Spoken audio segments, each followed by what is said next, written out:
Pagbasa gikan sa basahon ni Propeta Malakias. Tinunglo ang tawong limbungan nga naghalad kanakog daotan nga mananap, nga may maayo man unta siyang mananap sa iyang turil, nga iyang gisaad nga ihalad kanako. Kay ako usa ka gamhanang hari, ug ang katawhan sa tanang kanasuran may kahadlok kanako. Matod sa Ginoo nga labing gamhanan. Nag-ingon ang Ginoo nga labing gamhanan, karon ani ay sugo alang kaninyong mga pare, kinahanglan inyo akong pasidunggan. Kung dili kamo magpatalinghog kanako, ug kung dili kamo magpasidungog kanako, tunglohon ko kamo. Tunglohon ko ang mga butang nga inyong madawat alang sa inyong kabuhian. Gani gitunglo ko naman kini, kay wala ninyo tumana ang akong sugo. Apan kamo nga mga pari mibiya sa kamatuoran, ang gitudlo ninyo nagtukmod hinuon sa kadaghanan sa pagbuhat og sayop. Gilapas ninyo ang kasabutan nga akong gibuhat uban kaninyo. Busa pakaulawan kamo sa katawhan sa Israel, tungod kay wala ninyo tumana ang akong kabubuton, ug may pinalabi kamo sa inyong pagpanudlo. Dili ba kitang tanan o saray amahan? Dili ba usa ka Dios ang nagbuhat kanato?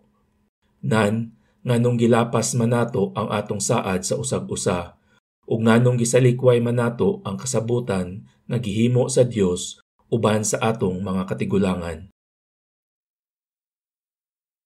Pagbasa gikan sa unang sulat ni San Pablo ngadto sa mga taga-Tesalonica.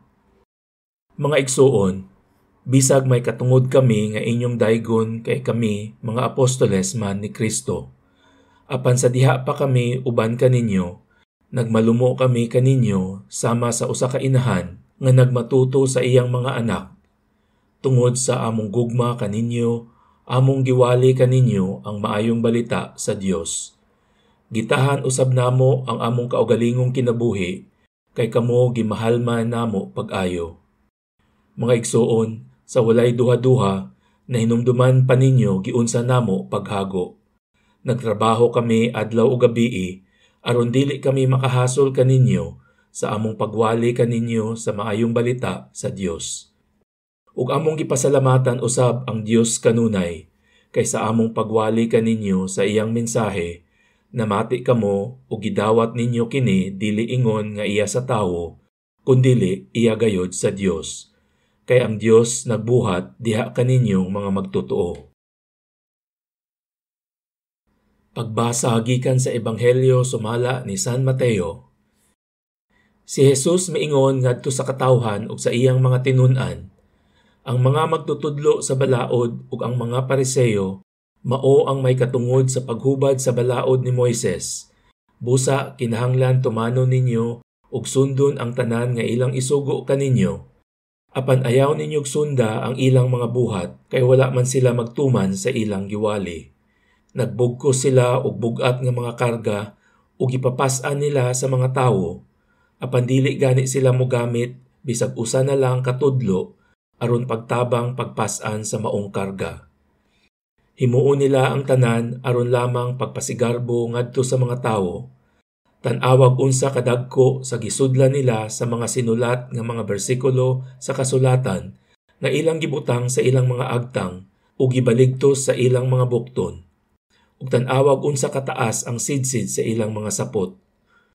Gusto sila sa labing maayong mga dapit sa mga kumbira ug sa mga linaing lingkuranan sa mga sinagoga.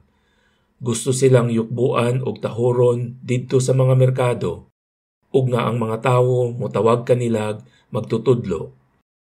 Ayaw kamo pagpahingalag magtutudlo, kay kamong tanan managsuon man ug usara ang inyong magtutudlo.